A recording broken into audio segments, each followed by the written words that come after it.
I want to start with a timeline. 1840. That is the year the narrative of human compassion supposedly changed overnight. If you look at the historical data for the construction of insane asylums across the United States and Europe, the chart is completely flat for centuries.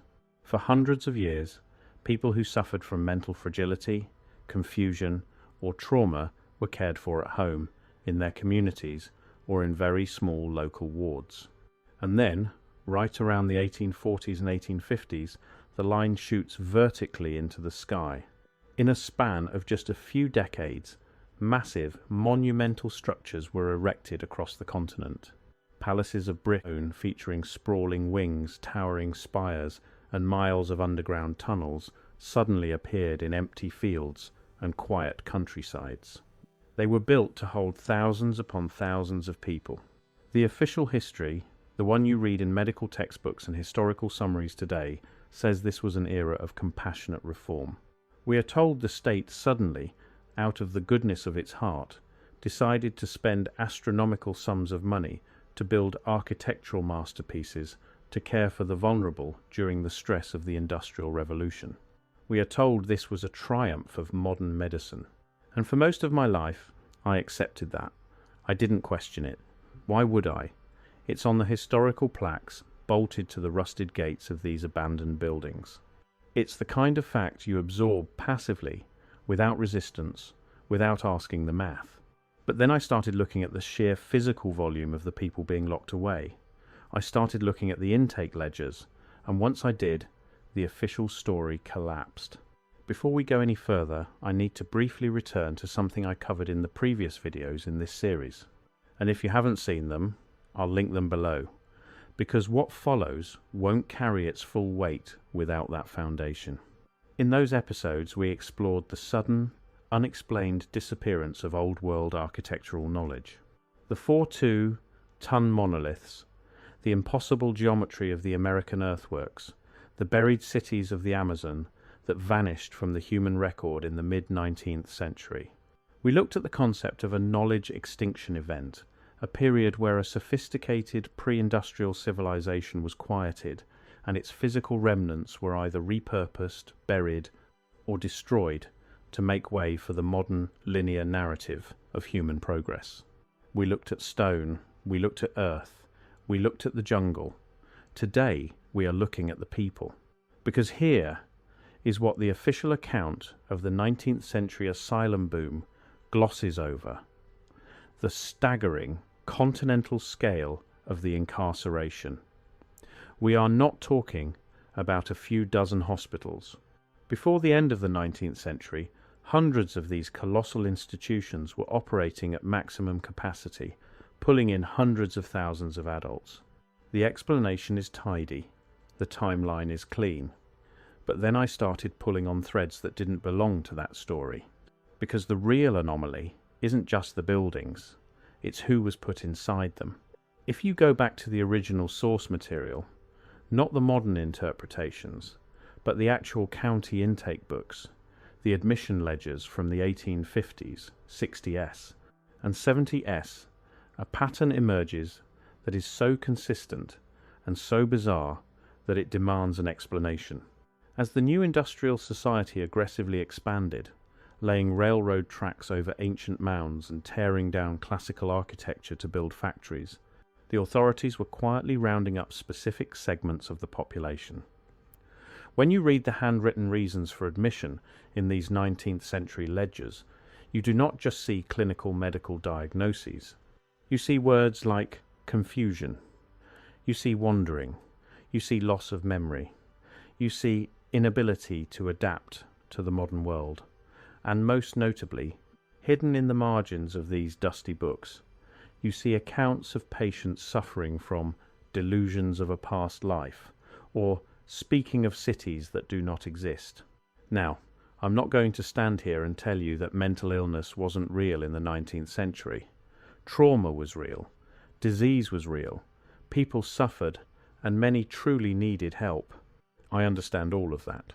But I want to ask a different kind of question.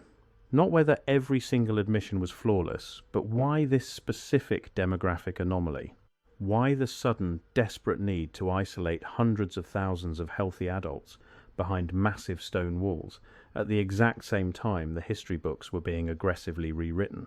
If you are establishing a new historical narrative, you invent a clean timeline. You invent the idea that humanity just evolved from horse and buggy to the steam engine in a perfectly straight line. You don't guess that, you mandate it. But what is the greatest threat to a newly mandated timeline? It is memory. Imagine, for a moment, the aftermath of a cataclysmic event. A reset. Cities have been emptied or half buried in mud. The technological infrastructure of the old world is broken, standing in ruins or entirely repurposed by new populations who don't understand how it works. The survivors of this previous era are wandering, disconnected, severely traumatized. They remember a world, a society, and an architecture that the new governing authorities have decided never existed.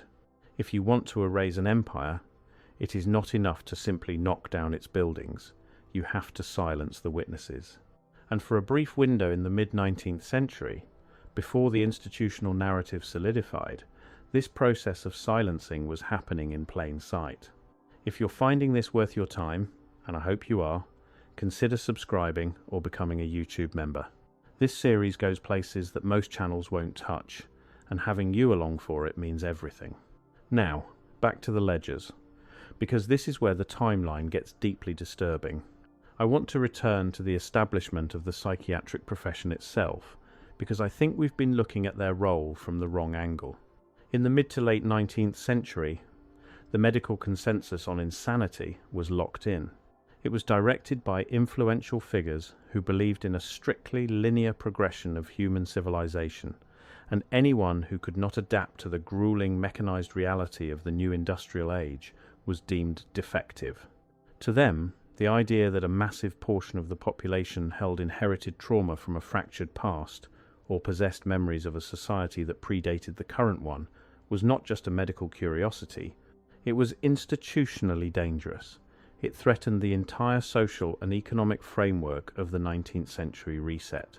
So, a mandate of isolation fell over the population. The stated goal was scientific treatment and moral management. And maybe, for some doctors on the lower levels, that's all it was. But here is the part that makes the timing impossible to set aside. Whenever a local newspaper reported on a vagrant claiming that the magnificent stone post office downtown had been there since before his grandfather was born, or a woman insisting that the sky used to be a different colour, or a man drawing complex geometric city layouts on the walls of his cell, the pattern was almost always the same. Local authorities would arrive. They would classify the individual as suffering from mania or hysteria. They would sign a single sheet of paper, and then silence. Silence. Not a temporary hold in a local clinic. Complete, institutional, multi-generational silence. The individual went into the asylum, and their stories never came out. In the late 19th century, the definitive medical texts on psychiatry were published. Their conclusion was absolute. All non-conforming behavior, all anomalous memories, all inability to function in the was a biological defect. No inherited trauma from a lost world. No survivors of a cataclysm. The reports were thorough.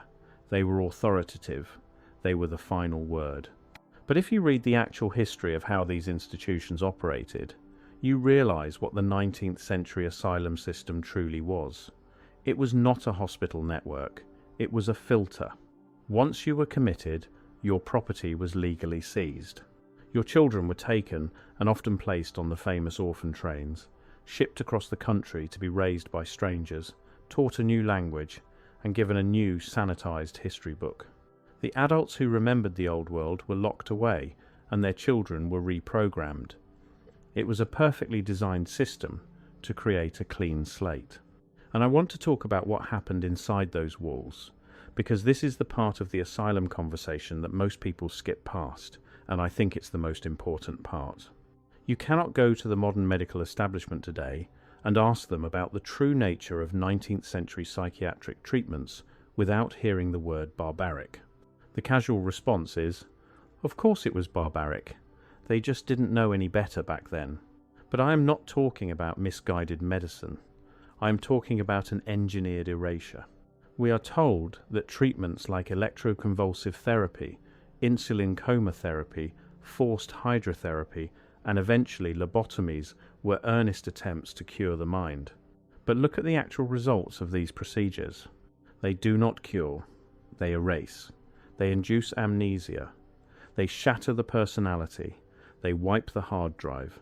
The physical evidence, the very medical records that would confirm what these patients were talking about before their minds were systematically destroyed, were heavily redacted, sealed, or conveniently lost in a series of highly suspicious asylum fires in the early 20th century. And I want to ask, why does that feel normal to us?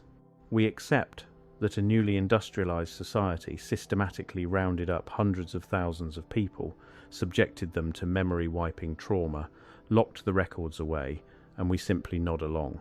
We accept that it was just bad 19th century medicine. We accept that thousands of independent, healthy adults all simultaneously lost their minds and had to be locked in fortresses. The coordination problem becomes impossible to ignore the longer you sit with it. Let me tell you about the architecture problem, because this is where the Tartaria connection stops being abstract and becomes physical. Across this series, we've documented the presence of old-world construction techniques, structures that appear fully complete, massive stone buildings with impossible tolerances. The insane asylums of the 19th century are the ultimate expression of that same impossible geometry. Take the Trans-Allegheny Lunatic Asylum in West Virginia, or the Danvers State Hospital in Massachusetts, or the Greystone Park Psychiatric Hospital in New Jersey. These buildings were supposedly constructed by men with horse-drawn wagons and wooden scaffolding. Yet, they are the largest hand-cut stone masonry buildings in the world. They feature miles of intricate underground tunnel networks, massive domed towers, and floor plans that form perfect, sacred geometry from the sky. To build that, you do not just need cheap immigrant labor. You need a centralized civilization with generational record-keeping, advanced surveying mathematics, and limitless resources. We are told these struggling, newly founded states bankrupted themselves to build literal palaces for the absolute lowest, most discarded members of society. Does that make sense to you? Does that align with anything you know about how government and power operate? Empires do not build palaces for the insane. The transition periods are missing. The construction documentation is thin, often consisting of a few vague photographs of men standing in dirt next to a fully completed, magnificent stone wing. The timelines don't work. Something was already there. Something was built by someone who came before. It is highly probable that the 19th century elite did not build the asylums. They inherited them. They found the massive, frequency-based healing centers or administrative palaces of the old world, and they repurposed them into prisons. And just like the magnificent cast-iron facades and 4 2-ton granite columns of the 1850s that were quickly demolished and replaced by cheap industrial brick, the original asylum population suffered a sudden, violent erasure. By the mid-20th century, the medications changed. The massive buildings were suddenly deemed obsolete, and the sprawling stone complexes were abandoned. The official story blames funding cuts and the invention of new psychotropic drugs. But the sheer speed of the abandonment, the immediate engineered decay of these magnificent structures, echoes the exact same pattern we see everywhere else. The buildings were boarded up. The sprawling underground tunnels, which often rivaled the catacombs of Rome, were quietly filled with cement. The patient records were locked away or conveniently incinerated in a series of highly suspicious, undocumented fires, destroyed, erased. And we must look at what happened to the children, because you cannot silence a generation without dealing with their offspring. While the adults who remembered the old world were locked behind the massive iron gates of the Kirkbride fortresses, their children were swept up by the hundreds of thousands.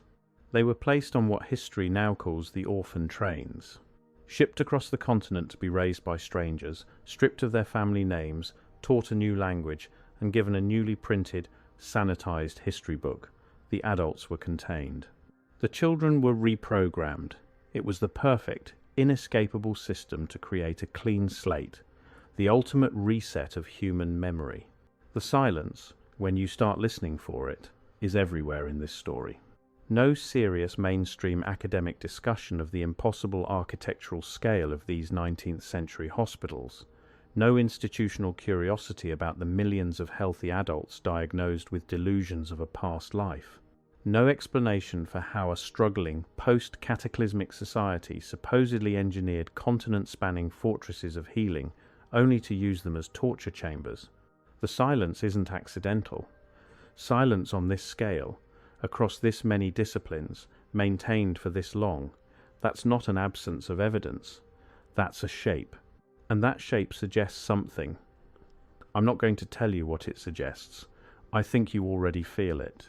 I want to close with something that has been sitting with me since I first started pulling this thread.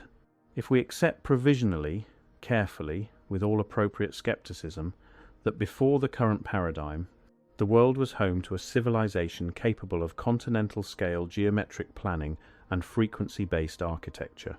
If we accept that the survivors of this previous era possessed memories and knowledge that fundamentally break the linear evolutionary model, and if we accept that the institutions of the 19th century made a deliberate, systematic choice to incarcerate those survivors, wipe their minds, and quietly remove them from the public record, then we have to ask the hardest question. What were they protecting? Not from us, necessarily. Maybe from chaos. Maybe from the total collapse of the academic and historical framework that justified the modern, industrial understanding of human progress. If the people locked in those wards weren't insane, but simply the traumatized remnants of a highly advanced global empire that was wiped out by a cataclysm, that changes the story. That changes everything. What knowledge died in those padded rooms? What history was filtered out of the textbooks, scrubbed from the minds of the survivors through electric shock, and driven into the dark archives of medical history, never to be seen again? I don't have the answer. I want to be honest with you about that. I have been sitting with these questions for months, and they have not resolved. They have only deepened. The further I go into the asylum records, the more I find not answers, but structure, the shape of something deliberately obscured, something whose outlines I can trace without being able to see its face. Once you see that structure, you cannot unfocus your eyes from it. An advanced mathematical civilization whose buildings were turned into prisons. Technologies of erasure that defy modern medical ethics, documented by early psychiatrists, and then quietly vanished by the very institutions created to administer them. A physical landscape of monumental architecture left to rot and crumble in a single generation. Maybe it was just bad record keeping. Maybe it was just 19th century medical ignorance. Or maybe, buried somewhere under the collapsed roofs of these massive stone fortresses, or locked in the basement of the state archives, is the missing chapter of the human story. I can't stop thinking about the people they silenced, and I don't think you will either. Now, if this series is worth something to you, consider commenting your thoughts or your theories below. The next video goes somewhere I wasn't sure I was ready to go. We are going to look at the world's fairs. The disposable cities built of plaster and hemp, hiding impossible masonry underneath. I think I am ready now. See you there.